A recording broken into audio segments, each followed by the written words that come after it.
Narito na ang Veritas Editorial, ang paninindigan ng Veritas 846 sa mga napapanahong usapin sa bansa. Pakinggan si Reverend Father Anton C.T. Pascual, Pangulo ng Veritas 846, ang radyo ng simbahan. Veritas Editorial. Mga kapanalig, sa Catholic social teaching na Fratelli Tutti, binigyan diin ni Pope Francis ang positibong mukha ng politika. Aniya, politics must make room for a tender love of others. Ang politika ay dapat magbigay ng puwang para sa magiliw na pag-ibig sa iba.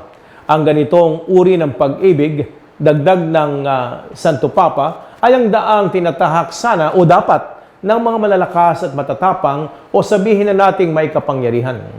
Ang pinakamaliit, pinakamahina, at pinakamahirap sa ating lipunan ang dapat humipo sa puso ng mga nasa larangan ng politika. Ang mga kapatid nating ito ang dapat na nag-uudyok sa mga nais maging lingkod bayan. Maraming pumupuna sa ilang naghain ng kanilang Certificates of Candidacy o COC para po tumakbo sa halalan sa 2025. Sabi nga midterm elections. Ang mga artista, negosyante, social media influencers, may mga mag-anak na naman na sabay-sabay na papasok sa politika. Pati nga ang mga taong may kinakaharap na kaso, wanted sa ibang bansa, o pinaghihinala ang espiya ng ibang bansa ay gusto ring umupo sa pwesto. Ano ba yan? Halo-halo na tayo. Ang mga naghain mismo sa COMELEC ng kanilang COC ay nabigyan ng pagkakataong humarap sa media at ipakilala ang kanilang mga sarili. Siguro kasama ang kanilang mga platforma kahit pakilala sila ng mga tao. Sa mga tanong kung bakit tatagpo sila, marami ang nagsabing nais nilang tumulong sa ating mga kababayan. Mahirap questionin ang kadilisayan ng kanilang hangaring sumabak sa politika. Sana nga, katulad ng sinabi ni Pope Francis, ang magiliw na pag-ibig sa maliliit, mahihina at mahihirap ang nag-uudyok sa kanila. Pero hindi sapat ang kagustuhang tumulong para maging leader ng bayan sa pambansang pamahalaan man o sa lokal na pamahalaan. Buhay ng mga tao kapanalig ang nakasalalay. Totoo yan.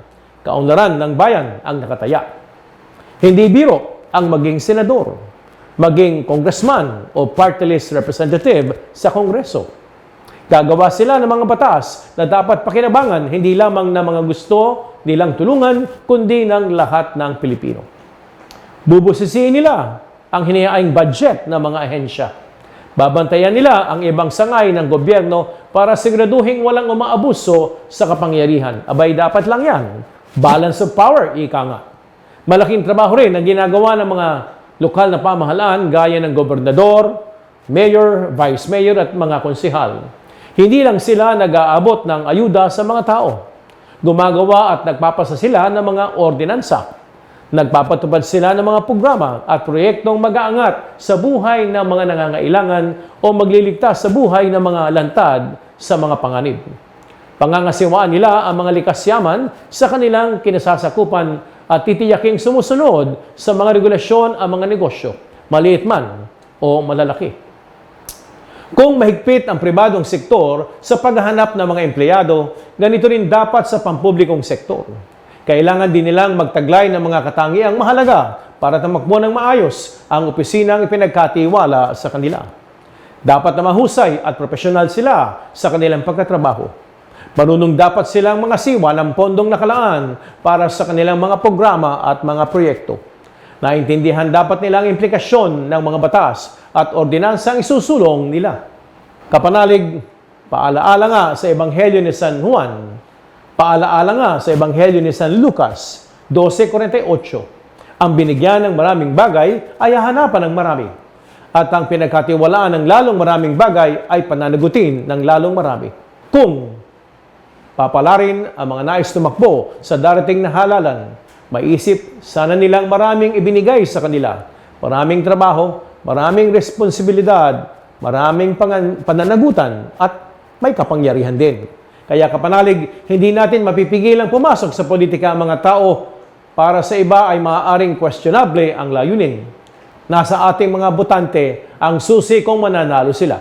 Babagsak sa ating mga botante ang sisi kung gagamitin ng mga kandidatong ito ang kanilang posisyon sa gobyerno para magkaroon ng kapangyarihan, magpayaman, at magkaroon ng maraming koneksyon. Makinabang ang kanilang mga pamilya. Abay nakasalalay sa ating boto ang kalidad ng politika sa ating bansa.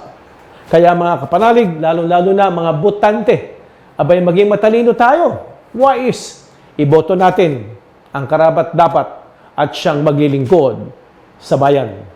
Public service is a public trust. Sumain niyo ang katotohanan.